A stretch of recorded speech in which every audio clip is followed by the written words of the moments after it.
So I think I'm just like mixed, right? I use AI to text like the low level conversation.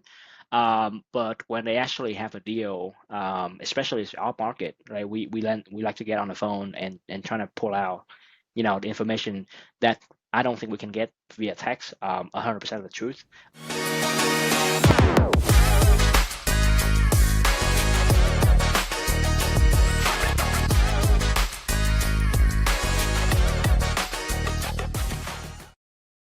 Welcome back to another episode of the Contract Closers Podcast. My name is Matt Walton here with my co-host Eva. Eva, how you doing? I'm good, you? Doing good, yeah. If you guys are following her, she is in her house. She's okay. All right. She has videos on TikTok of her living in her car. That is for the algorithm, guys. All right. Doing really well, I'm okay? talking to her family too here, okay? Because her family is very worried about her. So she's okay. People have been calling, they're concerned. Yeah, she's all right. She's showing you that you can make money from anywhere, especially in your car, which is, which a lot of people would not want to live in, but there might be some out In there. any circumstance. Any circumstance, you can make money doing this. And speaking of making money doing this, we have an insane guest today, guys. Hugh, who's helped me out in general when I opened up our Atlanta market. But this guy has done $1.8 million in wholesale fees this past year. Just closed it in the past year. Hugh, how you doing? So doing good. How you guys? Excited to be here, man. Excited to have you on, man. I'm super glad you decided to come on here. I mean, $1.8 million is a crazy amount of money to think in assignment fees and wholesales, especially what you're doing here. You're in two markets, right? Yeah, I'm in Georgia and Atlanta, and I don't even cover the whole state. So like I'm in three markets in Georgia and one in South Carolina. So you count it like four, market total. I would say Atlanta is a major metro, so that's a big market. And then the other three, they're pretty small. Like they're usually like, Columbia is 1 million people, so like you can call it a medium market. But like beside Atlanta and Columbia, South Carolina, the other two that I have, the total population of those two is maybe like 700,000. So you can maybe say I have one big market, one medium market, and one small market. Yeah. Put it into terms. And then before you even go, I mean, I really want to say I'm excited to come on here. I watch a lot of podcasts, and you guys' content are just different because we have a lot of people talk about wholesalers, stuff like that, but they focus more on the direct to seller model. And we have both of you guys here have a really strong direct to agent background, just like myself.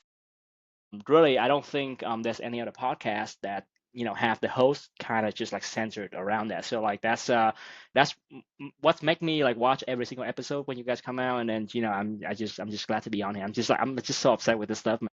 Thank you so It's much. good I really, stuff. that means a lot to us. Thank you. Yeah. Yeah. I think it's really crazy though, because speaking of that in general, how you're doing $1.8 million. And when most people think like in wholesalers, they're doing $1.8 million in assignment fees, they're probably spending a bunch of money on marketing. Probably they're spending a bunch of money for direct to seller. They're trying to close those deals. They're probably doing nationwide PPC, blah blah blah, whatever it is. They're probably doing that, but you're not. Yeah. Yep. We're not. And to your point, I think we have a lot of people, successful operators in the industry that past $1 million is not something crazy in terms of the wholesale world. Hmm. But if you're past $1 million and you don't spend more than 40% of your income on expense, that's something that I'm pretty proud of for Yeah. myself.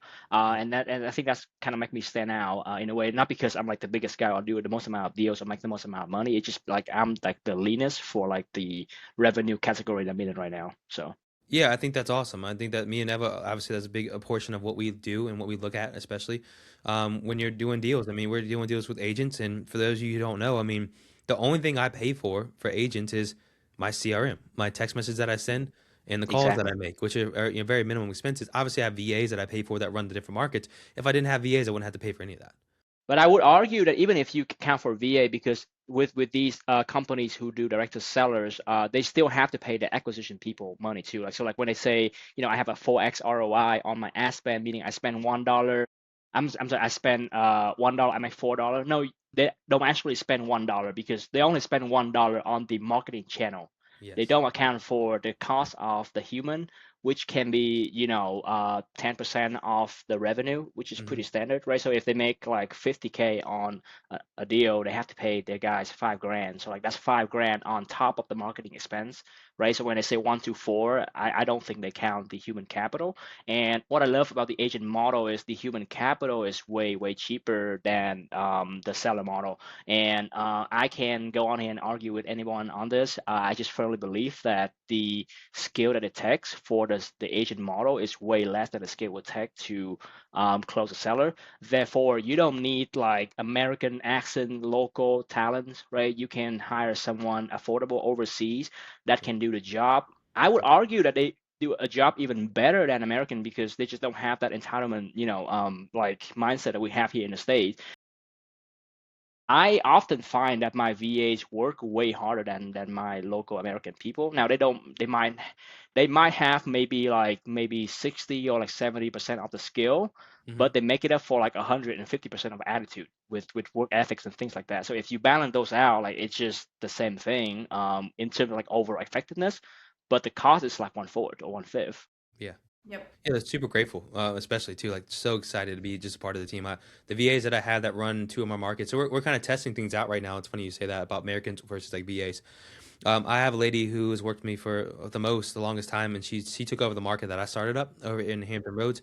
She crushes it. She does so well. She's an American lady. I call her my foul mouth grandma. She's great. She works extremely hard, extremely loyal. One of the best employees you can have. And I have two VAs that run the other two markets in North Carolina and Florida. One's in Colombia, one's in Turkey. And we had another VA that was running our Atlanta, but we let him go. And so I'm testing out now. I'm gonna hire an American for the Atlanta market because it's a new market. It just got started up. It's not one that I built myself. Yeah, It's going to start from the ground up in that's where I scratch. am. So I'm going to see Yeah. exactly, and so I'm going to see, will this American just crush and outperform everybody else, or is it a So bigger problem or not? right, to throw it back maybe for both of you guys, right? You guys obviously hire a bunch of people. I do the same thing too.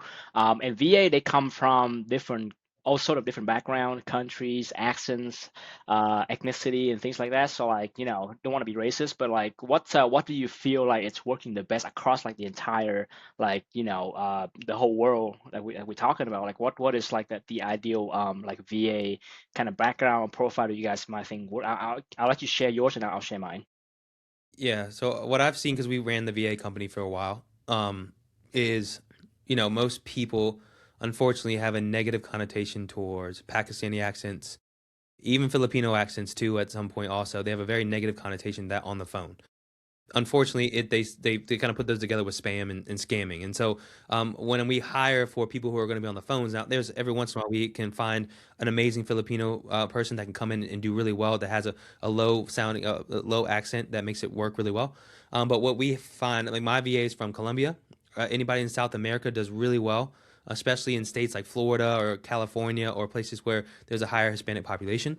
And we've got people from Turkey, we got people from subsects of Africa that kind of have like a British sounding accent in a way, Yes, and it yes. works really well for those people on the phone. But if you're looking to hire a VA that's not going to be phone facing, oh, people from Pakistan and Philippines, they're Hmm. amazing hard workers that can really crush that. Yeah, for sure. What about What you? about you, Ava? You see the same thing? I agree. That's the same thing that I do. And if I use someone on the phone, it's going to be usually Latin America. The Latin American ones seem to work out really well. But the people who are on my team right now are all from the Philippines. And they do a little bit of phone time, and they've been with me for like almost 3 years now, and they're doing great. But Awesome. all females is what I have. Ha. Like all Okay. women tend to Uh-huh. do the best. I always like to hire the women. They do the best on the phone, and they're always really good with everything else. Yeah, it's so amazing that we all do something differently and then we all like achieve the same kind of just outcome. For me, I'm like a little bit of both of you guys. I just don't have any luck with South America. I just don't know why. Like I just either they don't have any experience or like they do have experience. They come in and they just have this like I think they just get used to pay more or whatever, and then just I don't think any of them last long. So I've tried a few. I interview a few, and I just couldn't find anyone that I vibe with and that can really bring on. I have really good luck with either the Philippines or something right now is Egypt. Like for some reason, Egyptians just have like this crazy like accent where like it's like you said, is a little bit of European, it's a little bit of American. Like I would have no idea if the guy didn't tell me where he's coming from. If I just listen to the accent, I go, what the hell you've come like you don't sound like British, you don't sound like American, you sounds good. Like so like where does that come from? So it just keep people like I don't think people can label those people as spam because like that's just like you don't even know where it's coming from, right? But if you're like talking to like obviously if you're talking to me, like I have a pretty heavy Asian accent, you can tell I'm from Asia. I think we have pretty good luck with Egypt recently. That's something new. But before Egyptians, I have really good luck with Filipinos that have good accents. They are hard to find, but they're out there. I think my top two guys speak like probably 10 times better than me. It's just the tonality is really good. I think it's just maybe one or two region from the Philippines that have this accent where like it's not obvious at all. Like it just sounds like he's like lived here full time. So yeah. Yeah, there's a few other Filipino people that we hired for other clients that I wish I had them on my team. They're extremely good, and it's just they work really hard. And again, I have a guy who's from the Philippines who does my CRM management. As he's going to move to my comping and underwriting role.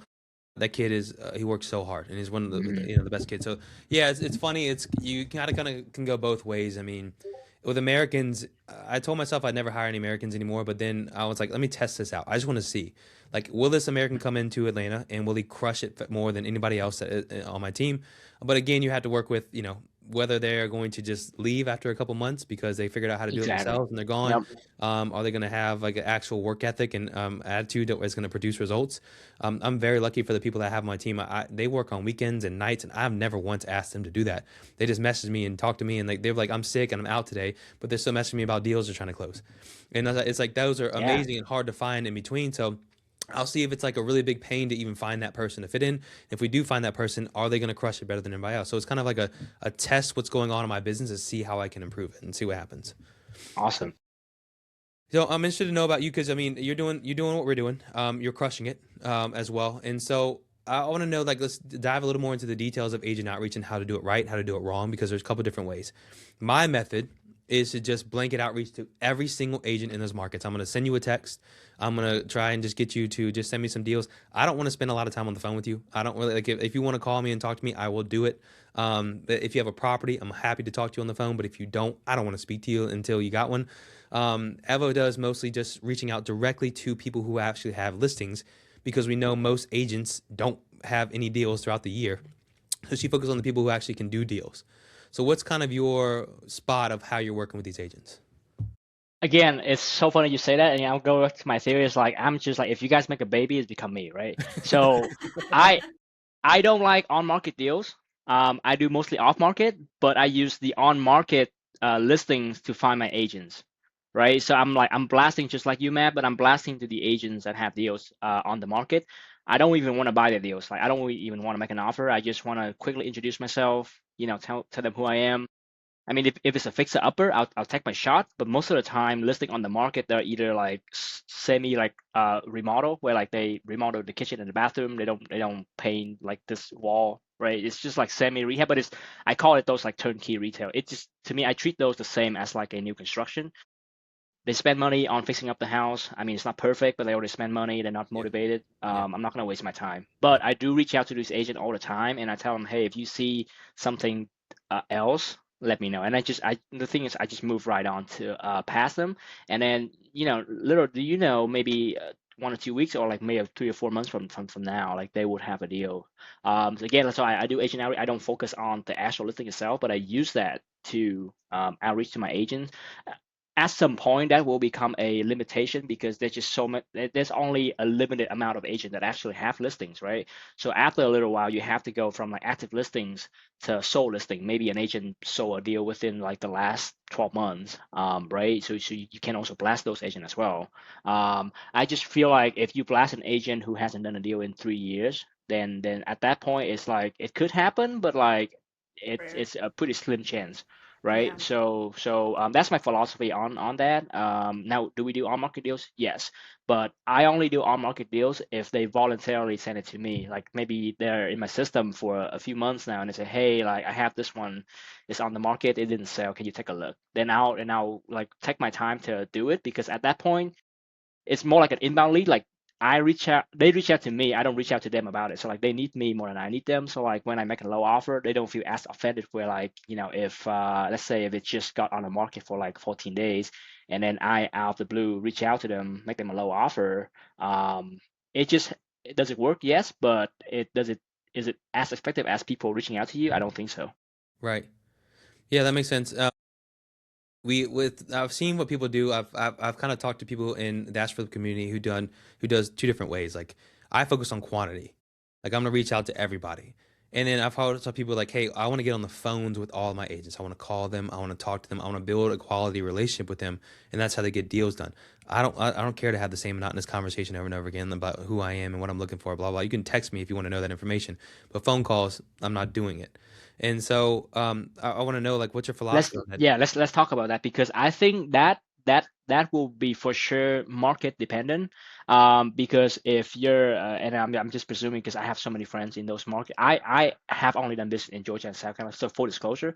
But I have coached privately a few people from all different part of the country. A lot of people from Florida, a lot of people from Phoenix. Um, and I think if you're in a competitive market where there's like 100 people like you that text these agents, you have to go on the phone to stand out. Now, vice versa, if you go into the freaking Arkansas, Nebraska, you can text these agents and they will love you for days and on end. Like they don't really care if you text them or not. Like you can really just have a conversation with somebody via text and they would love it. For example, give you just an example, Georgia and South Carolina is exactly like that. Georgia, I would say, is on a more competitive side. We have a lot of wholesalers, a lot of astro flipping people in Atlanta do the same model as me. So in those markets, agents tend to be more hesitant to text, like say, hey, I received the same thing. Like if you want to talk to me on the phone. Versus if you go to South Carolina, which they ban wholesaling now, and it's illegal. I can text these agent all day, and they would just like they would love to text to me forever. If they tell me, hey, can we get on the phone? All I have to say is like, hey, I prefer text right now. It's just I'm just so busy. Like, okay, Mhm. cool, let's text, right? So like they don't have any issue with that at all. So I think to your point, text or call is hugely, I think it's hugely depending on where you are in the market. If you want to stand out in a competitive one, you need to call more.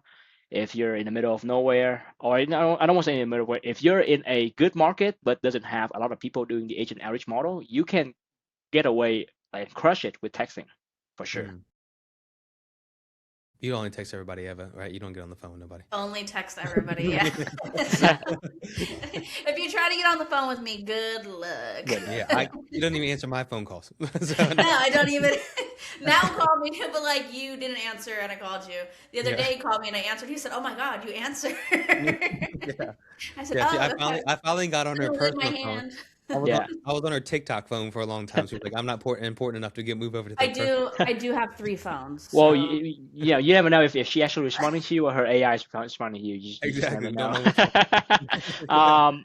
But no, I think that's cool because like the upside of texting, just to play like devil advocate, the upside with texting is you can get AI to do it really well, and we do the same thing too in some of the market. Like the AI just crush it because my AI and I'm sure your AI is the same. Like it can crush like five like VA. Like it's work harder than any VA. It doesn't stop, it doesn't make mistake, it just follow the script like from end to end, and then the most important thing about AI is respond to people within like a timely manner. It's like 30 seconds you get a response versus if you rely on human, no matter how perfect, no matter how hardworking they are, there's no way that they respond to every single one of the agent within 45 seconds. It's just not going to happen. Doesn't matter if they work 12 hours a day. Exactly.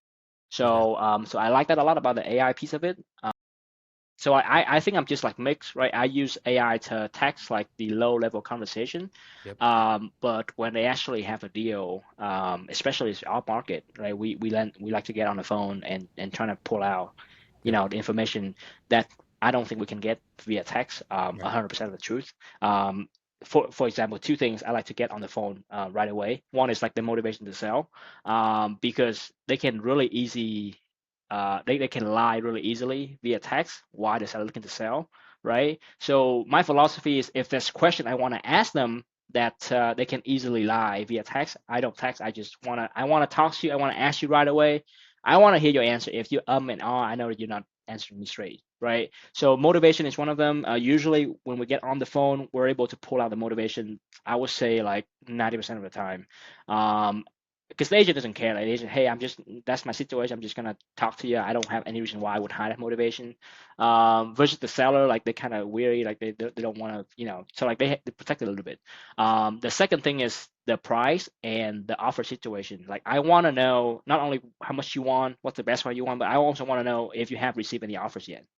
Now, if I text you that question, you can really easily like BS me, like, hey, I have 5 offers, But if I just point blank on the phone, like, no, not really, So like it's just caught them off guard, and it's encouraged a more honest conversation to like the question I want to ask. So Yeah, I you can I tell a think lot. that yeah. Yeah, So I think especially that with ones that have been on the market for a very long time. Like, you got any offers? Like, oh, we have like 10 offers. Okay.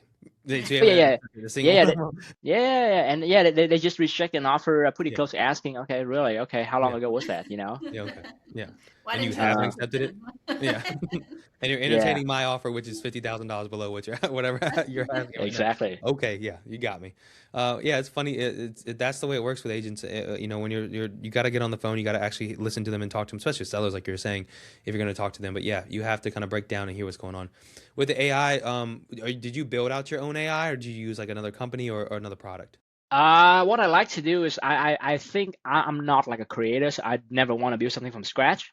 I think what I'm really good at is like take the basic model and kind of just customize to like fit my company, my needs. So like I've paid for consulting, I pay for a few basic program, and then I see that they have pros and cons, and I can see okay, I like these, but I don't like these. Let me just try to see if I can modify them a little bit. So like that's kind of been my story is like a customized version of what's been built already. I think you and me both came from Astro Blaster that built by Andy Wrong. Really Hmm. great program. Forever great. That's how I get into this. Like without that program, I wouldn't be here. But it doesn't certainly have limitations, as you know, right? And they stopped the product a few years ago. So, after that, I kind of just like, okay, this is a really good foundation.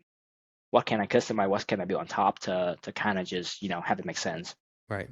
Yeah, Eva, talk about yours in a little bit. Kind of give your background on how good your AI is. um, so, I mean, whole tech was built based off how I did everything. So, in the beginning, I had everything free: the friggin' Google Voice, the Airtable, the Google Docs, the everything like that. So we built all of that into one, and then AI came out, and I needed. Well, I didn't need. I mean, I did need because either I was going to hire somebody or I was going to do it myself or I was going to figure out how to get AI to do it. AI obviously is the cheapest route and the least effort on my end. So I started to build an AI that could negotiate the deal. So I would sit there for hours a day just going back and forth with this AI, negotiating as if I was an agent to try to get it to negotiate the deal within these certain parameters, get the right details, change the price dependent on those certain details and things like that. So, and then we needed make adding properties a lot faster because I just don't have the patience. So we added in a data source, and you can like click a lead. It adds into the software really quick, sends Yeah. out a letter of intent, and then the AI will negotiate based on the breakdown of the offer parameters that we set. It will gather some information as well to determine where it should based on those parameters, but Yeah. they sit there and negotiate the deal. If they reject, which we're doing straight to on market, so that's like really common for it to object like right away. So it will do a follow up every 5 to 7 days, which most other wholesalers will tell me they're like, "Wow, that's really soon. It's like annoying." And I'm like, "Yeah, but we're on market. Like something could change tomorrow." So I'd rather be annoying and get the And deal. your AI has no fear. The AI Oh doesn't fear. yeah, my Hey, AI doesn't 5 days care. too soon. I'm too afraid to follow up. AI just doesn't care. You tell me And 5 days. agents are Let's never go that 5 days. mad. Everybody's so worried that the agents are going to be mad, and the agents never really. It's very rare that an agent cusses out the AI. Like it doesn't really happen. So it's It's like like it's not once going you to get cut mad you about out not either. You're selling your deal. fine. Yeah, it's like, why don't you The get more right now? Huh? Yeah, yeah, and I think it's also is a reason of like the market right now. If the agent have no showing for the past 2 weeks, you will become the best friend if you just text them every week, even though you're Yeah. not like an offer the seller can accept. Like, hey, you're the only person that even text me, so like, thank you, you know. Yeah. So Matt, if you don't mind, want to get a little like nerdy on this because I also like play around with AI negotiating. I'm on like a very very basic, like not even like it's just shoot me an offer and ask for a counter, like pretty basic. But I'm curious, Ava, if you run into this. The issue I have is the AI tend to get confused if the agent have one-on-one deals, and then it's pretty typical for me with my business with this entire off-market pipeline. An agent might send me a deal, and then might send me another deal 2 months from now, and then like when is reference like when the AI look at the conversation, it's just, hey, are we talking about this one, or we're talking about this one? So I'm not sure if you run into that. If you use AI to like negotiate with the agents. Yeah, so we have run into that. So what happens is the system will automatically create a duplicate contact instead, Mm, mark it as dupe, take away their phone number and their email, and then focus on that one property that they're talking about. The AI can read all of the information that we have inside the CRM. So it knows that it's supposed to be talking about this certain property, and it will tell the agent, like, okay, so this is our offer amount for this property. And if the agent goes, oh, well, we're talking about this property now, they'll go, okay, well, I need to alert the team because I don't have that information for that good. property. So then Yeah. it'll like kind of pause the conversation. It'll put itself on user alert. When it does that, the CRM automatically text messages us going like, hey, the AI needs help with contact blah blah blah on property blah blah blah. And then we'll go back and see like, oh, okay, they're talking about a different conversation. We need to create a different contact. But we're training him now to be able to create a different contact. He's just not allowed to come up with numbers on his own without us doing it. So he never tries to make an offer on a property that he doesn't know. That's awesome. Yeah, it's Yeah. funny. It's he. Yeah. Yeah, it's a male. Even though her entire team is female, the AI is male. It's balance it out. I know. It's well, technically sounds like a guy's name. I don't know. And he Okay. doesn't. Yeah. And No, he's a little guy. I have a mascot. This is him. This is what he looks like. there you go. He's There's your looking There like we a go. boy. No, it's awesome. I mean, yeah. I've been trying to get Eva to put her AI in my system. We've been in negotiations. I tell her my consultant fees, and then she says that's not real. He'll just tell me like, why don't you just make it for anyone? Like anyone Yeah. can use it in any account. And I'm like, maybe we Yeah. could Mm. talk about it. He goes, well, that's a consulting fee. We should work a deal. And Yeah. I'm like, you think that was consulting? With Jesus Christ, I'm gonna have a huge bill by the end of Yeah. this. Yeah. So I tried to. No, I have a guy who's building out the AI because we did have a VA that's doing all of our CRM management, who's taking care of all the lower end text like you were doing with AI right now, where they're just taking care of all of the, who are you, what are you looking for, blah blah blah, all those things, up until a point when somebody wants a call or if they're sending a property. So I have somebody building out an AI because we're in 5 different markets right now, and there's just no way our CRM rep can keep up with those 5 different markets, and especially if we add anything else onto it. And so that's why we're moving him to a comping underwriter, and then having the AI come in and take care of all that stuff for us. So what you're doing right now, Hugh, I'm having that built out too. Yeah, yeah. So let's maybe talk about more on your market selection because like you have 5 markets. I have 4, but it's not really count. It's Yeah, maybe you, like you two or ba- you three. basically have two, just kind of split them. Yeah, I don't know. yeah, Yeah. yeah. So what's criteria going into like selecting a market for you? Like what are you looking for? When you and why you decide to go like open a new market? So to speak. Yeah, so obviously the first one is I live here. I live here in Hampton Roads, Virginia. Richmond is another market. If you can kind of combine those two, I guess I typically do in general. Richmond is a very tough market in general. You don't There's a lot of population there and not a lot of inventory. So it's really hard to get some, but it's funny because we just sold a deal over there for 20K, where it's like every time you get a deal, you get a good spread, which is great. That market is kind of the same. So I picked my first market obviously because I live here. I'm in the little southeast section of Virginia, which is a very high military population in general. It's like 7 little cities that are stuck together that have a good amount of population because it's popular. I love this area because not super competitive. There's a bunch of stuff going on. There is competition, but it's not crazy like Florida or crazy like Arizona or anything like that, right?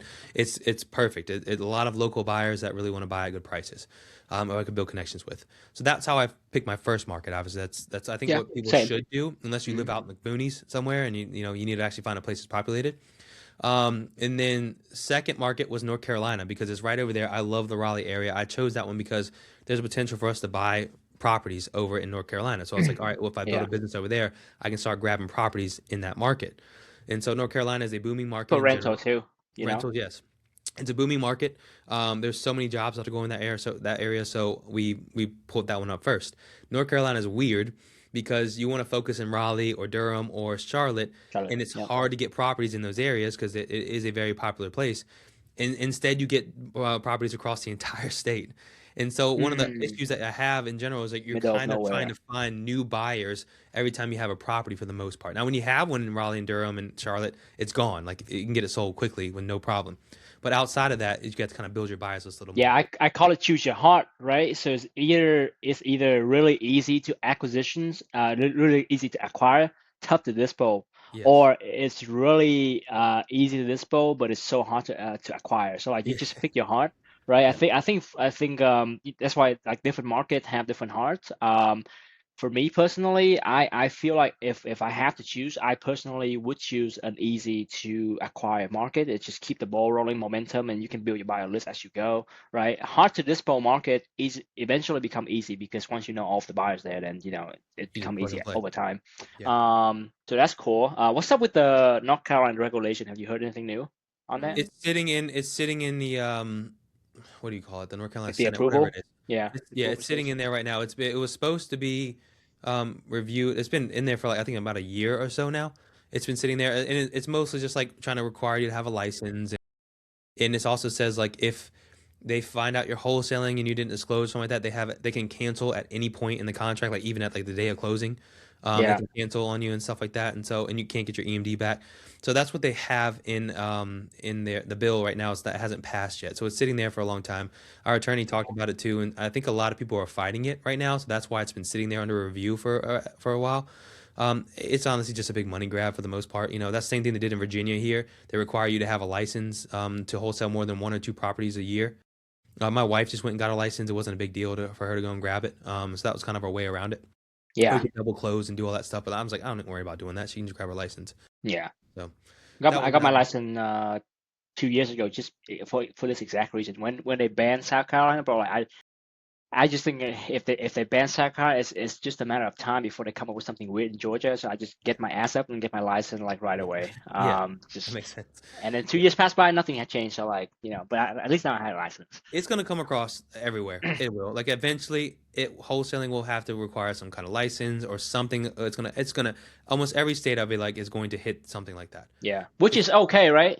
yeah. Yeah, which is okay. I mean, we really don't hate it, especially if you know how to pivot and it's just gonna if it's without competitions and it make us like all better for the one that willing to like put in the work. I'm all for it. Yeah, I don't care. So yeah, It's the so people who are that's doing cool. sketchy stuff that are worried about it, or the people who are, Hmm. just not doing it right. That's going to cause a regulation in general who are going to get kicked out. And once they're kicked out, it's even better. Mm-hmm. So I Okay. have no problem Yeah. with that. Yeah, Florida came same reason because I was like, I love Jacksonville area, I love the St. Augustine area. I was like, all right, if we can invest in that area, obviously Florida is a great place to buy properties if you can, in general. So I was like, that's something I want to do. And then Georgia came across the same way. Georgia has really good state laws. Is it that they don't have state income tax, or what? It's not the Georgia. What? No, it's Florida and Tennessee. So It's like but they we're have like the weird in the middle yeah. with income tax. Like why can't we be cool like the other two states, you know? Yeah, it's like the landlord laws there and other things like that that are really good for Georgia. Georgia's just a booming market. A lot of things are moving to Georgia also. It's Mm-hmm. wholesale friendly. There's no wholesale regulation now. One might be coming, but like as of now, there's nothing. The only thing that I know is like the realtor contract does not allow assignment by default, so you either have to Yeah. strike it out or you have to go around it. Yep. There's ways, but like that's the only thing that I know about that. So like curious with you on that. So like do you feel like you have maxed out your current market? Like this is why you really decide to like move like open up another one? Yeah. Why not like pull off your VA like and then just do the whole like Virginia or do the whole North Carolina and just like be like the North Carolina king, something like that. Yeah.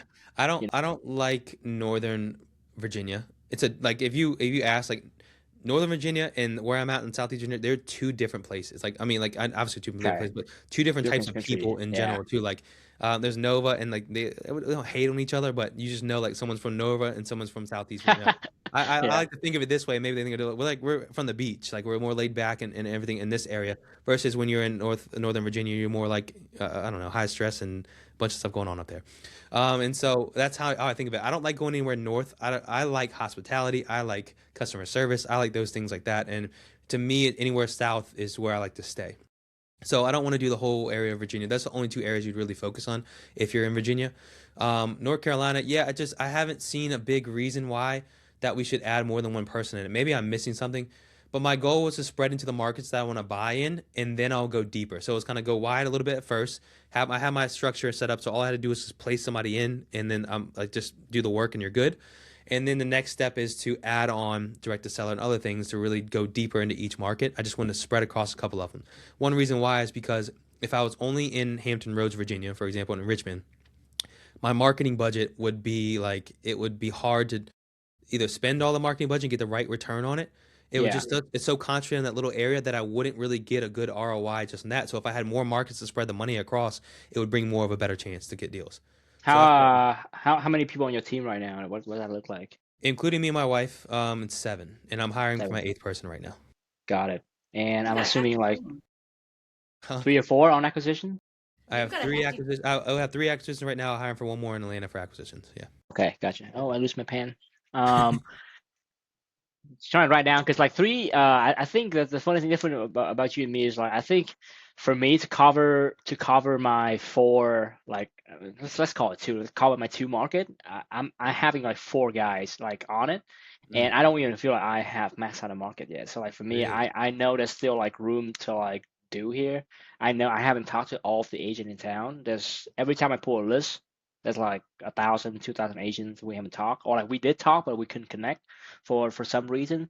So that's one thing that I really like think is the big difference between our businesses. Like I like to kind of concentrate on the area, and even then like I have a hard time for me to even like maximize my whole market. What we have to do right now is we actually have 4 acquisition managers previously. And what I'm running into is like I just have way more lead than I can handle. So the problem is they would have new lead coming in. They didn't touch those until 2 3 days, and that's not really acceptable. You have to be fast with these. So what I'm doing right now is I'm actually hire 2 more. I call it lead manager, so like more like an assistant to these closers. What these lead manager will do is they'll handle the first part of the sales, right? The discovery section. They'll do discovery call and then trying to find out if this is even a motivated seller lead, motivated property owner. Is the price reasonable, right? So they're trying to have the initial call, and then my closer can only focus on like doing the close, and they don't have to worry about taking new deals. So like that's my theory. But then I think my point with that is like even with my market with 4 guys like scrambling these market, I don't have enough human, right? So I pour even more human into the same market. Interesting. So you're getting so many deals just from like reaching out to these agents to get the off market deals. Like Yeah. they're sending you so many leads on these off market deals that you're struggling to keep up with those. Yep. Interesting. Well, Yep. look, you did more deals than I did, so you're doing something right. So I need to start taking some lessons from you over here. Yeah, so I'm looking at the wholesale business from like a Joe Home Buyer franchise have a really good like model. They call it LOAC. It's like leads, opportunities, I think appointment, contract, and close contract. So basically, it's a funnel, right? You start with lead, like how many leads you have, and then how many from those leads, how many are actually opportunities, from how many opportunities, how many is actually appointment. Like we don't do appointments with our model, right? It's just virtual. So like the appointment we can basically skip. So basically, how many opportunities turn into contracts, right? So if it's really easy to like look at that and then see, okay, what problem do I have? Maybe I have a lead to opportunities problem. Maybe I have a lot of lead, meaning a lot of agents, but then they don't bring me any deals. So like that's an opportunity problems. Or maybe I have a lead problem where like I just don't have enough agents that bring me like to like even the top of the funnel is not big enough. Or maybe if I have good leads, good opportunities, they just don't turn into contracts. So maybe I have like a sales or like a conversion problem. So like, if you look at your business from that angle, you can kind of just troubleshoot which one you have to dive deeper into fixing. Um, so for I think for us right now, we definitely have a lot of opportunities. How do I make those into contracts is what I'm trying to fix. So like for me, what that look like for me is like I have to have a better sales system. I have to hire more people to make sure I don't leave any leads behind, or I might have to do more sales training to make sure that my guys don't say stupid stuff on the phone and lose the deal, right? So things like that. Yeah, you got me thinking, man. Yeah. I know he's got me thinking too. I'm like, yeah, well, because my market, I've been in Florida for like 4 years, and I feel like there's just room to expand here. Like I don't need to go. Like everyone's always like, why have you been in Florida for so long? Why haven't you? Why haven't you? I'm like, Florida's fucking huge. Have you seen the state of Florida? For It's ginormous. Yeah. yeah, I was in Miami, and it's huge, yeah, for sure. Yeah, no, it's crazy, and I think there's just a lot of houses that need to be renovated out here still. Like every time you look, there's a Oh, house you that don't needs. say, with all the hurricane you guys have, it's like every year. Yeah, It's crazy. Yeah. that too. And then on top of it, like there's plenty to be done around here. So like I'm heavy in Central Florida, but I'll get things that are like at the top or at the very bottom that I don't scurry to too often. But when I get there, I'm like, damn, I should expand to these areas and it's all still in Florida. I'm like, there's Yeah. just so much here. So I do have some beef against Florida, and maybe you can correct my thinking. So like whenever somebody hire me for some coaching, like the first thing I ask them, hey, where's your market and where you want to do deals? If they say Florida, I have to ask them, okay, one, are you local? And two, do you even want to buy rentals there? Because if you're not local and you don't want to buy rental there, I would get away from Florida, only because for some reason it's really popular among the agent outreach communities. It's just Yes. like I have a circle of friends, right? And then just a large number of them concentrate in Florida. For some reason, even guys in New York, even guys in Ohio, they do deals in Florida. I'm like, okay, interesting. But then like it's like a blue ocean versus red ocean theory. If we all go into the red ocean, meaning all the dead fish out there, that leaves the blue ocean wide open to everybody, because I have tested theory too. I have gone to market where like I'm like the only one who reach out to these agents. The conversation go 10 times easier. If I guarantee you, if you call a Floridian agent compared to if you call a South Carolina agent, now given like South Carolina is like an extreme example because literally nobody do business there, but Yeah. like Mhm. it's it's late at night. Like the conversation is so much more friendlier. So when I tell you guys like, okay, if you're new to this, you're not local into Florida and you don't want to buy rental there, I would pick an easier market, because I fully believe that like if you go into a less well known, it doesn't have to be a dead market. Like don't go into like Detroit or like the ghetto, right? But go into a less popular market that's booming. I'll give you an example. Like Arkansas come to mind. There's Walmart. There's Tyson Food. It's like big corporation that have like stable industries that will last for like years, right? Those market is not like the thing you see on the news, or it's not Vegas, it's not LA, it's not Texas, but it's booming for sure. If you look at the population trend, it's been trending up for the past like 20 years. So I'm looking at market like that, and even market like Ohio, where like people shit on Ohio for the longest time. Ohio is like the only market that consistently grow over the last 2-3 years when everything else go to shit, right? Ohio is the only thing that consistently 7%, 8% every single year. Why? Because the home price is still affordable. People can still buy because it's not freaking like half your income go to housing, right? So I'm looking at market like that where like if you're new and you want to expand, like those are the market I fully recommend. It's not saturated, it's not popular, it's on the up and up, right? But then I stay in Georgia because one, I'm local here, and two, I have a lot of rental properties, and I believe in long-term appreciation of Georgia. I want to buy rental properties around here, so like that's the only reason why I even stay here. If I have to start over again, if you strip away all my properties and you boot me to Vietnam, back to Vietnam, ship it back on a cargo, I would not go into Georgia. Really? Yeah, I mean, I'm looking at Georgia as like a great place that I get past a bunch of big multifamily units over there right now. Like a bunch of people are trying to sell them over in those areas, and I would yeah. love to buy them. Like No, if like, it's like I said, if you want to buy rentals in that area, then I think for sure you should invest into your infrastructure, because it's kind of go hand in hand with your business and your investing, help each other, right? So in that case, it makes sense. Like if you want to buy rentals there, it makes sense to invest there.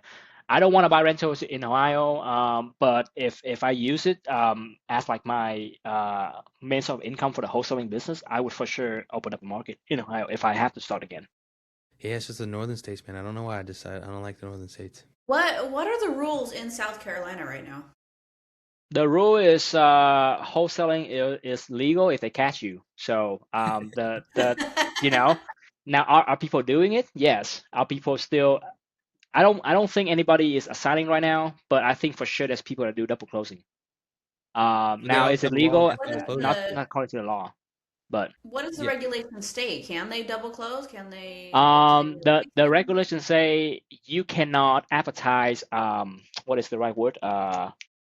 It's something Contract. interest. No, it's Oh, the something interest in the property. equitable interest. Yeah, you cannot advertise equitable interest until you own the property. Meaning, if you put your house for sale, if you put out an ad for your wholesale deal, it's called advertising for equitable interest, right? So the right way to do it is what they call a executory contract, like a contract for deed, land contract. If you sign that contract with a seller, then you become the owner of the house without going on title. It's basically like a workaround to become the owner Hmm. without your name appearing on the deed. And then And you can sell that. You can sell that rights now. yeah, yeah, and because by that point it's not equitable interest anymore, you actually become the owner. Now it's just like it's just so like freaking dumb, and to me it's just sound like a workaround. And the crazy thing is the guy who were on the committee to pass the law is also the same guy who found a workaround and sell it for money. The whole thing it's just so dumb. Yeah. But anyways, so what we're doing right now most of the time is like we have to be really conservative on our numbers. I have to at least make 30K my assignment fee, like on paper. I'm not saying it's not real because we don't really know how much a buyer will pay, and because you cannot advertise it, right? You don't really know for sure. But I just trust with my company skill, with my underwriting. Like if I budget for 30K, and if I'm wrong and it all goes to shit, at least I make 5K, or at least I break even. I wouldn't lose money, right? So to me, it's like I would underwrite my properties really conservatively, like assume I make 30K minimum, and if I can make the numbers pencil out, I would buy it and I would put it on MLS and sell it. mm, Gotcha. Interesting. Do you put it on yourself, or you have the agents that put on the MLS for you? Right now we have an agents that charge 1%. But I think my long term, no, it's more like a full service that I negotiate. Because I tell them, hey, if I give you like 10 listing a year, like can we not be charge me 3% and still provide a full service?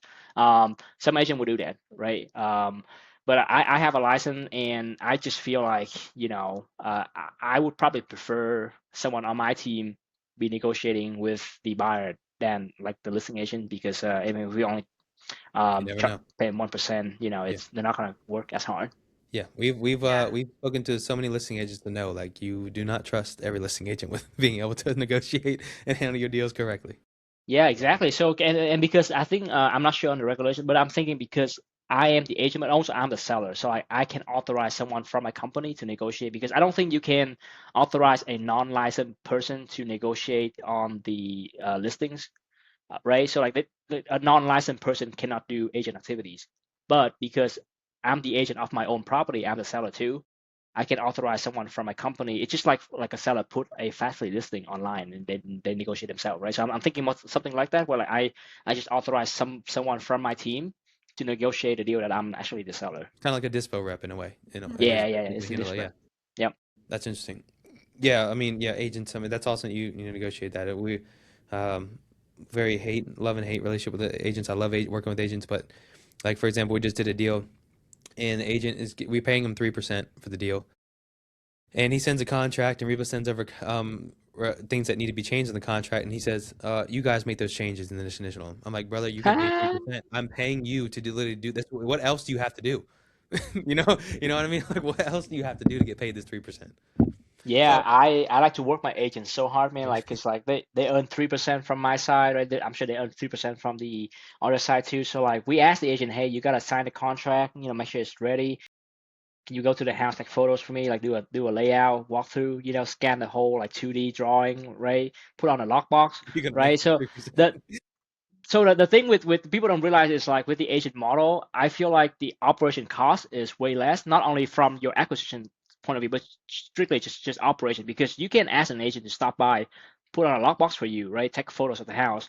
Now, if you're talking directly to the seller and you don't want to go to the house, you have to pay somebody like $100, $125 for them to go to the house and do all of that. We just have our agent and they're happy to do it. Right. Yeah. Yeah, I don't, especially if you're doing it virtual. This is what I tell people too, especially if you're in that market. Maybe you can go look at a few properties here and there to help yourself get at it. But if you're planning on building a business with this, even if you live in that market, like I live in Hampton Roads, I don't go look at any properties unless I want to actually buy it. I'm like, I tell my people, like, do it as virtual as possible. Like, make it so that you can have it handled without you having to go there because you can't scale your business or move in different markets if you're having to heavily rely on you going out to properties, taking your own pictures, putting your property, your lockbox on, do that. Make it as virtual as possible no matter what. Yes, it's a $30 an hour task, right? If you're worth more than that, then you shouldn't waste your time doing that. And I'm guilty too because I learned it the hard way. I don't think I'm truly scale my company until I force myself to not go to the house because I invest local, I buy rental property, so I like to go and take a look, right? I don't trust anybody. But then like it's really hindered my progress because I would find, especially before the agent model, I would find like myself go talk to the seller, negotiating, and then maybe tomorrow go back to the house, take photos again, and then maybe 14 days from now go to closing, spend 2 hours at the title company, right? So if you add up all those time, like you're not doing any work that make you money. It's just like busy work. So right now, and then it's not until like I have to physically step away because I want to go to Vietnam for 6 months. So it's physically impossible for me to go to those houses. That's when I developed the system to hire people to go to the house, and we even hire people to go to the closing for us, even on the deals that we double close, so that we don't waste time. Because like closing attorney, they're great, but like they love chit chatting. Like they just, hey, have some candy, have some beers, and not beer, have some coke. So like I would find myself stay at closing attorney office for 2 hours every single time. Like, why the freak am I here? Like, I spent 2 hours here and then half an hour commute back and forth. So I'm spending 2.5 hours at your office Yep. doing what? You know? So how do you do that? You just give somebody like a power of attorney just to go and sign Yeah, for real it's quick? it's like a property specific power of attorney, and all they do is sign a deed over. So like it's pretty straightforward. And then the attorneys they make sure they don't sign anything dumb, right? So like they only have power of attorney for that one specific closing. And we pay someone we know in the area. We pay them like $75 to kind of go over handle it for us. To me, it's worth it because I don't want to waste 2 hours of my time going there ever again. Yeah. You're making You one don't point eight ever million have them dollars. come to you? Yes, but I still have to sign. Like that's still like require me coordinating. People come and sign. Right, what I'm doing right now is like and this is only for double close, okay? If I buy my own rental, I wouldn't do it. But like for double close, all they do is sign the HUD and sign the deed over to the buyer, right? So it's pretty straightforward. And the mobile notary costs the same thing. Like a mobile notary probably costs like 60, $75, and I still have to be there and sign, right? So I'm just like, hey, just go sign for me. And then I trust my closing attorney at that point. So like the closing attorney will be there to make sure they don't sign anything dumb. So kind of just that's how I kind of bulletproof it. Have I asked you if you, I don't know if you needed to say this out off of camera now, but who do you use in Atlanta? Who's your attorney? Ashway law firm. Ashwood? Ashway. Ashway. Ashway. Yeah, Okay. Ashway. Yeah, All right, yeah. cool. Because I don't think I've gotten a law firm over there, so I'll have to connect them and connect with them and tell them that Hugh sent me. He's gonna There steal we your go. law firm. Yeah. Yeah, it's Oh, gonna. I'm sure he's fine. Now I have to find a new one now. Tell him that he sent you so he gets It's a. funny. It's funny you mentioned that because like I share closing attorney all the time, and then for some reason after I do that, like 6 months later, they just stop being good. Like they just stop responding to You get email busy. and they get busy. So it's That's- it's the same thing as contractors. But all right. anyways, Well, maybe we'll be doing deals together, so you'll be all right. there we go. So- awesome, man. So, you crossed over the $1 million mark. I mean, what's the goal for this next year in 2026? So my vision is I break up the math. I think we can achieve $3 million of gross revenue, and I want to do so while having my expense stay like below 30%, right? Because anyone can hire like 40 people and then get the income that they need. But for me, I really want to test myself. How can I make $1 million more without like spending my way to hell? So if you broke down the math, that would be $3 million divided by 12 months. So that's 250K per month basically. And if I have four sales guy, then each person needs to bring in about 62K. And my average deal size is about 24K right now. So that basically 2.5 deal per month per rep, which I think is doable if they actually put in the work. So that's interesting. I want to talk about that then. I don't know if you want to give this out, but how are you getting 24K on your average deal when He's off typically market, agent deals are usually a little lower just because you have the agent Yeah, involved, you have other things in between. So how does that yeah. work? but he's off What market. what she said, yeah, it's off market. Yeah, Yeah, Just for he's focus on off sure. his market. agent, but he's agent off market. Yeah, for Yeah. sure it's off market. He's making double what Um, we're making.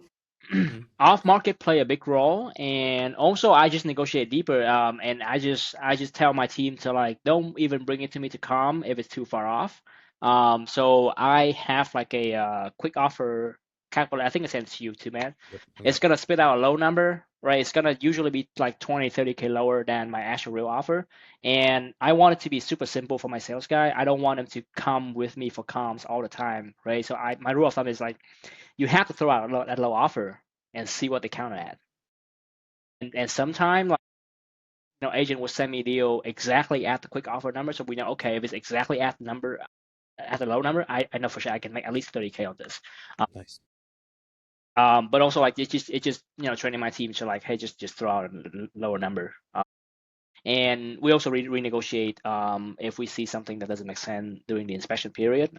We try to that too. And the renegotiation usually at between 5 and 7K on Yeah. average to the Mhm. bottom line, right? So like those two things really help boost up the income. Yeah, there's a lot of markets like from what I've heard a little bit about Georgia. I talked to Mahmood. I don't know if you know Mahmood. I'm sure you do.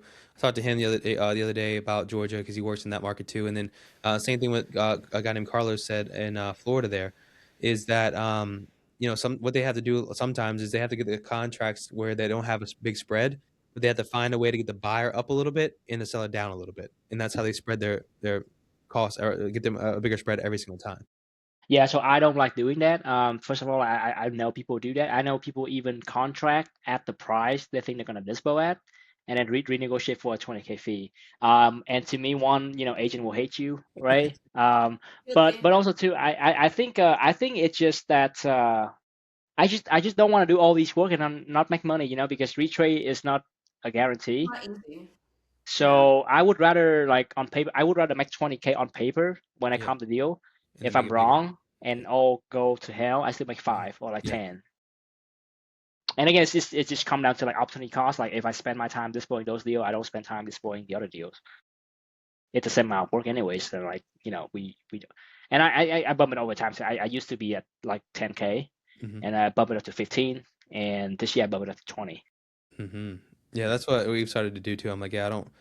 Yeah, we have a couple of deals. Like we're closing a couple of deals, and if I talk to Eva this, if it's like under 5K, I don't want to know nothing about it. Like I will do it, but like I'm not. If you want me involved, no, I'm not. Like just Not whatever going to happens. war for it. Yeah, I'm not going to work for it. Whatever happens. Like for example, we have a deal that's going to close tomorrow for $1,000. I haven't heard nothing about it. I don't care. I even let them use their own title company, which I typically don't let them do. I was like, just take it. I don't even care about it. If you Yeah, close it, great. I get paid, awesome. yeah. Like things like that. So I mean, sometimes those come around, like you said. It's just every once in a while those just happen to work out like that.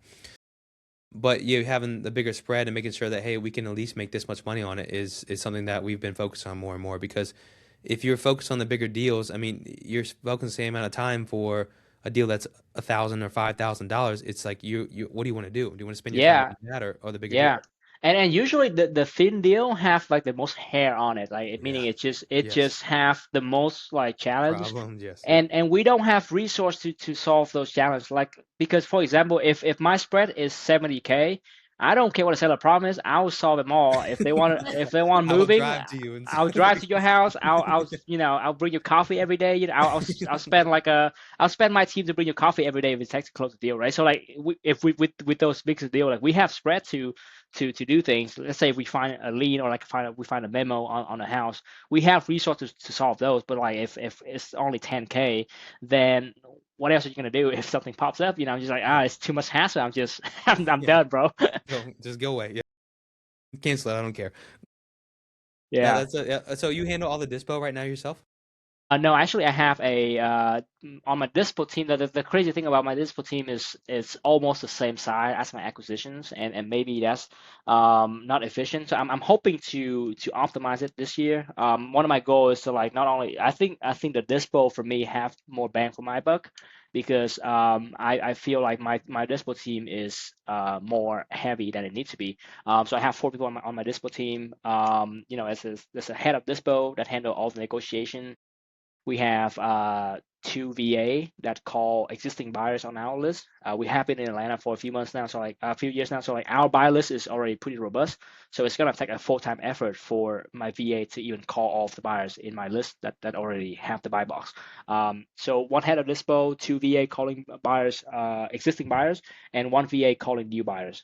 Mm-hmm. And we have enough volume where we can keep those four guys pretty busy. We usually the problem we have is we have way more deals than they can dispo. And if you want to talk about dispo, I think watch a few of your podcasts. Something I'll say that's controversial is we used to use a win now model where like we have a price that we can sell to a buyer right away. We have now switched to an auction model where like we do highest and best. Mm. And we make that switch I think a few months ago. And it has been increasing our fee and it resulted in a few hard conversation with buyers. But overall, if we're looking at like the profit, it actually has been increasing from that too. That's interesting to know. I want to talk about that a little more because I want to keep the relationship with buyers. There's always been no matter what you do though, you're gonna have some kind of strife with the buyer. Like for example, we the model we use right now is first come first serve at our asking price, and then if you want to do high, if you want to offer lower than that, that's fine. I don't negotiate necessarily. I don't go back and tell you you need to come up. I don't do any of that. Because they hate it when you put them against each other on their offer. But the first come first serve model also pisses people off because they'll all go to the house at sort of the same time, and this happens to call me and say, "Hey, I'm ready right now. I'll send you an EMD. I'm good to go." Yeah. And then they don't get the people who went there too didn't get a chance to actually make it happen, and then they get mad at me. But I'm telling them, "Hey, look, this is." There's no necessarily perfect way to do this. I'm trying to do this as fair as possible for everybody to make sure they have a chance. This is just the way I've seen it work the best. So usually they're okay after that. But the highest and best model, a lot of people hate too. So explain how you So kind of so get. the okay, I'll first tell you like the pros and cons of both model, right? The pros of your model, which what I've done in the past too, is it's really easy. It's not easy. It's really fast to sell a deal. I can sell a deal within 2 hours. If I have a set price, if I call down my list and one of them want to buy at that price, it's gone. It's so speed is really important. It helps people sell deal really fast. Um, versus the other model is a full 5 day process. It take 5 days to sell my deal. Doesn't matter if I'm making 100K or 20K, it still take 5 days because we have to create FOMO for buyers to go see the house at the same time. We have to get all of the buyers to the house at the same time. So like there's a process that lead up to that. And the whole thing just requires 5 days because we're not going to accept an offer from you before you see the house, right? So the pros of the other model is you make more money. The con, obviously, you piss off your buyers, and two is it's gonna take longer. But the reason why I overcome my fear of pissing off buyers is that I look at several big players in our industry, and they all most of them follow like the Joe Homebuy franchisee model. And the thing about that model is they have to be local. Like they cannot do those model like virtually. Every franchisee have to claim their own territory. So like these people are super local. They're well known in the market. Like their market is their brand, right? So like they have been doing this model for like 5 or 6 years. So like if my thinking is okay, if these big companies local brand have done it for 5 or 6 years and they're still doing big money and their buyers don't seem to be pissed off at them after this whole time, then it should be fine. So like that's really it's how I look at it. I look at what people have done without fail, and I'm thinking, okay, if they have done the same thing and the buyers might hate you, yes, but like are they still buying? Probably. Yeah. So you want the deal or not? You might hate me, but yeah, Yeah. we can get you deals. So are you just collecting offers? Like, all right, so we're putting this property out here. We are collecting offers until this Thursday. So get your offer in. Are you going back and saying, hey, somebody offered this much, so if you want it, you got to come higher? So it's a 5 day process. Day one is like we send out the it's a 4 or 5 day. I think it's 4 or 5 days. Day one is like you send out a deal, right, and you outreach to your buyers. Day two is you spend your effort calling new buyers, right? Do you put the price that you're selling it at? We put a starting price, Starting price. Okay. and we're so gangster that we even put out a price that like if they go for that price, we only make 1K. Let's say if we want 30K profit, we only send it out at 1K. And for that model to work, you have to generate interest, right? Because if you send out the house at a shit price or like at a regular price, it will not catch the buyer attention. I kid you not, we have one deal right that we just closed this week that we sent it out, we lock it up for 200. Okay, my desired wholesale price 230, so we want to make 30K on this deal. We sent it out 201, meaning we only want to make 1K. We have 69 parties with 102 people total. Because one party they might bring like the inspector, the contractor. So like we have like 100 people at the house, and the agent we couldn't get the agent to go away. Agent has to be present. So at the same time, like, oh God, I don't like this is like our biggest showing ever. I hope they don't call the police on the house. So we have to not only hire one person to go facilitate showing, we have to hire two people. We have to hire one person. His whole job is to be there and then babysit the agent, make sure that the agent doesn't talk to nobody, right?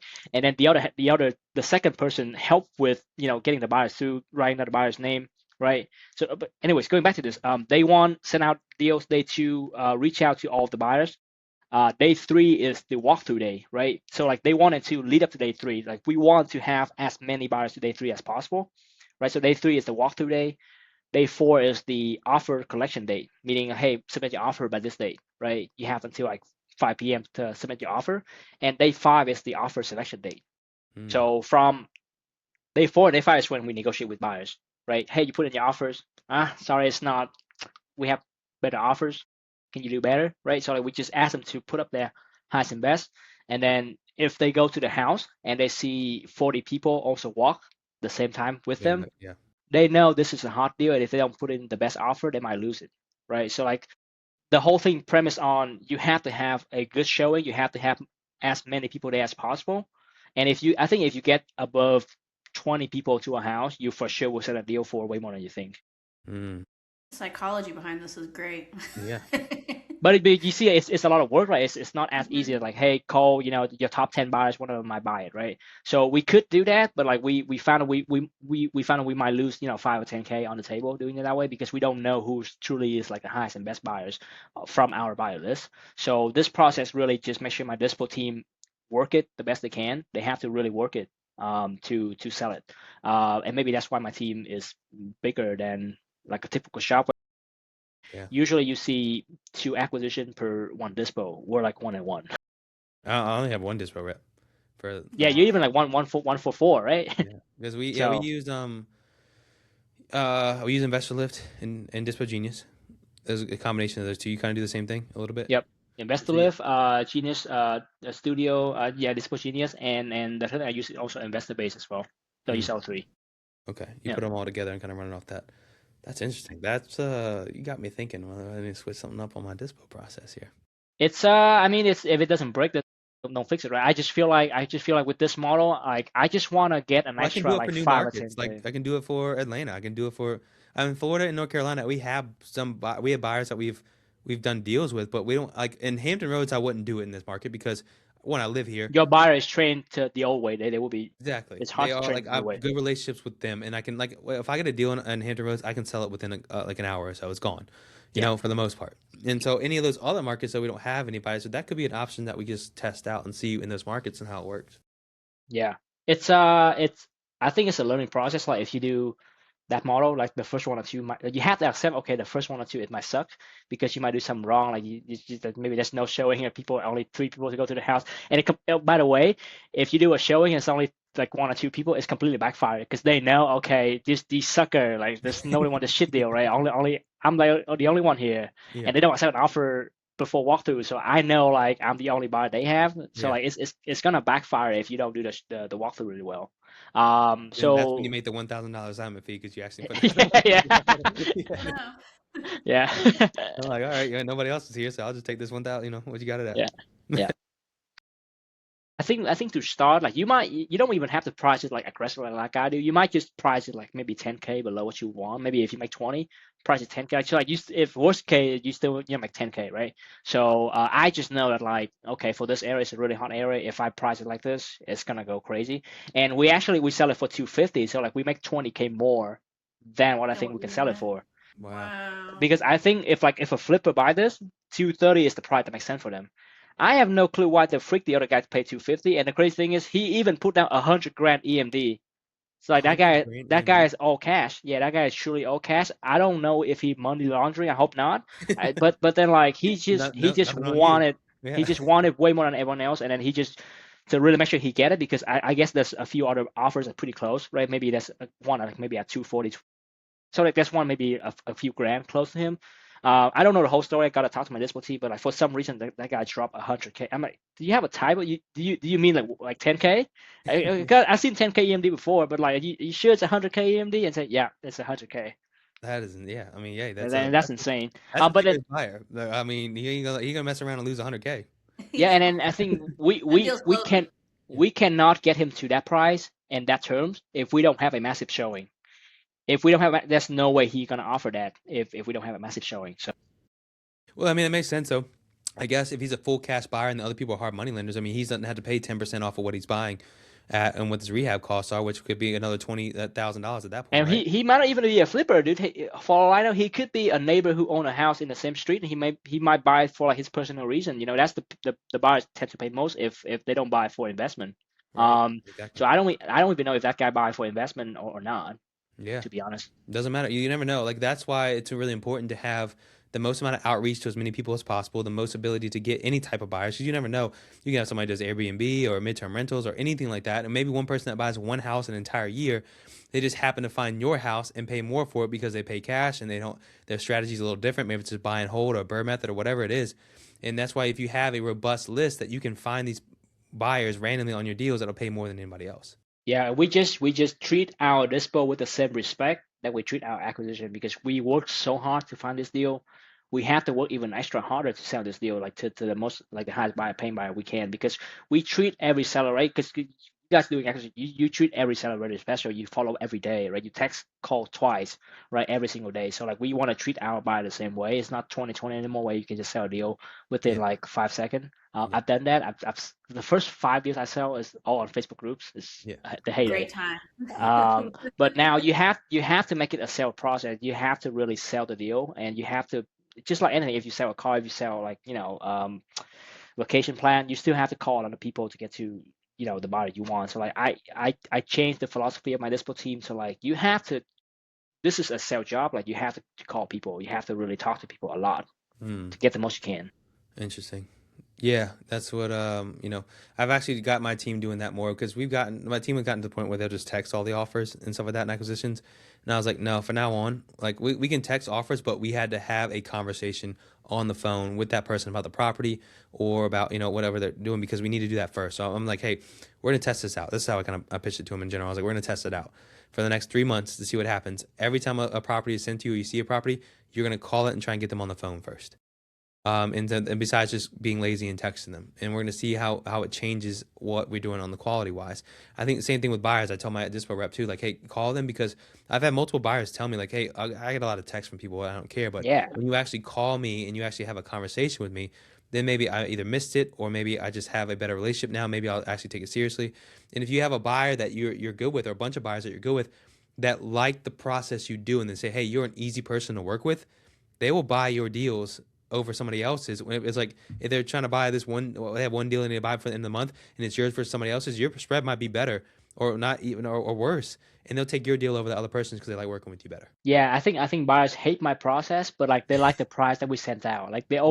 they really like the price that we sent out. And then who knows, maybe if this is a lucky day and they show up and nobody's else there, maybe they get it for a cheaper price. Like people always like a chance of winning something that's rare, right? So like for example, they buy lottery tickets, a slot machine, same concept. So like they feel like, okay, this is a really good price. Maybe if I go this time, maybe I can get it. Who knows? Because not every showing will have 40 buyers. Yeah.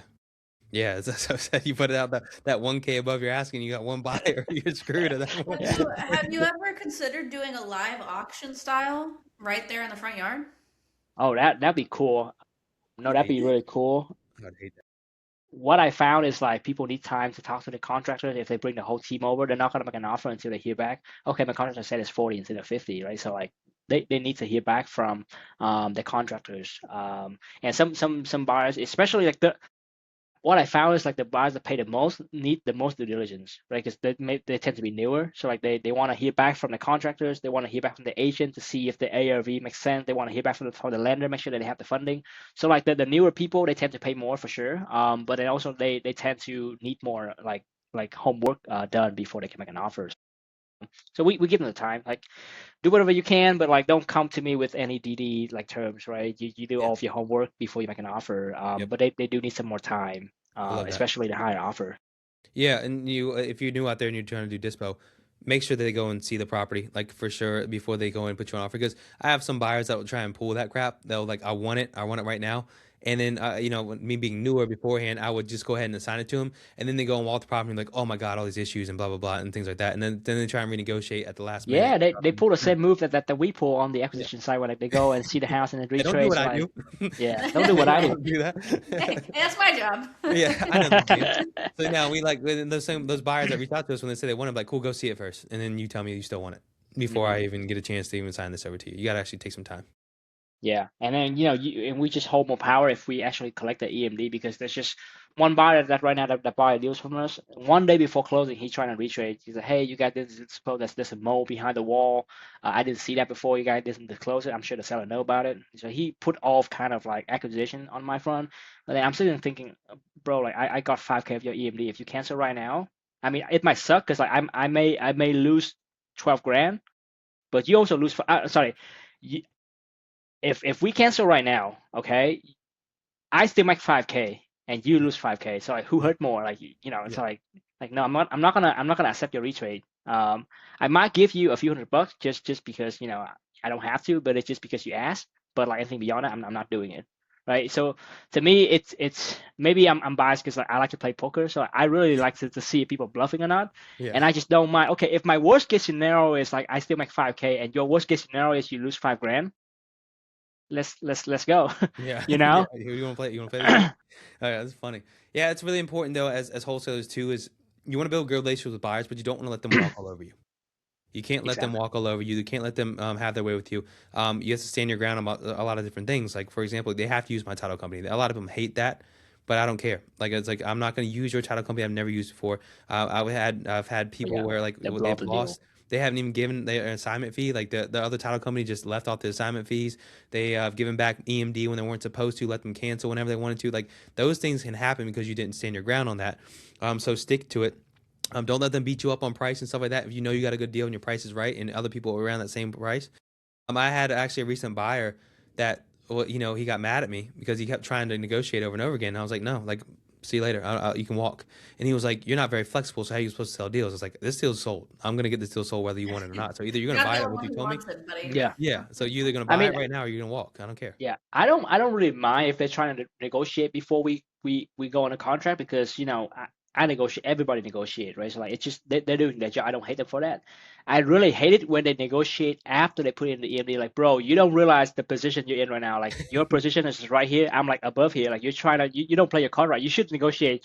You should retrade before you go on the contract. Just like if we were to retrade with an agent, right? A seller would laugh our ass off, after our EMD go hard. Like, you Yeah. trying to? I'm just gonna back out. Yeah. So it's just yeah, buyers that renegotiate after EMD go hard just gets me. It's just like, golly, man. Yeah, you're not in the power position right now. Like, I have your money sitting here.